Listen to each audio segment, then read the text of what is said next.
नमस्कार, मी संतोष सुतार आणि आपण पाहतात शेल माझा. चंदगड तालुक्यातील हलकर्णी फाटा परिसरात वाहतूक व्यवस्थेचा बोजवारा उडाल्याचं चित्र सध्या पाहायला मिळत आहे. दुचाकी व चारचाकी वाहनांचं पार्किंग अस्ताव्यस्त पद्धतीनं रस्त्यावरच लावलं जात असल्यानं या ठिकाणी सातत्यानं वाहतूक कोंडी होते. यामुळे वाहन चालकांचं पादचाऱ्यांनाही मोठा त्रास सहन करावा लागतोय. विशेष म्हणजे या परिसरात असलेल्या महाविद्यालयातील काही युवक बेदरकारपणे व बेफिकीर पद्धतीनं दुचाकी चालवत असल्याचं प्रकार वारंवार घडत आहे.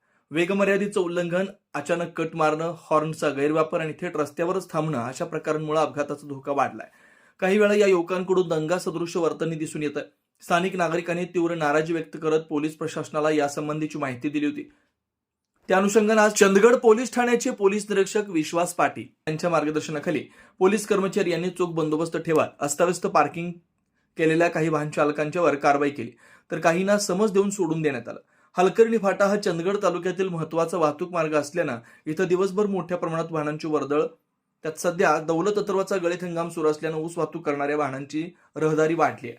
मात्र योग्य पार्किंग व्यवस्था नसणं आणि वाहतूक नियमांची अंमलबजावणी न होणं यामुळे परिस्थिती दिवसेंदिवस गंभीर होत चालली आहे.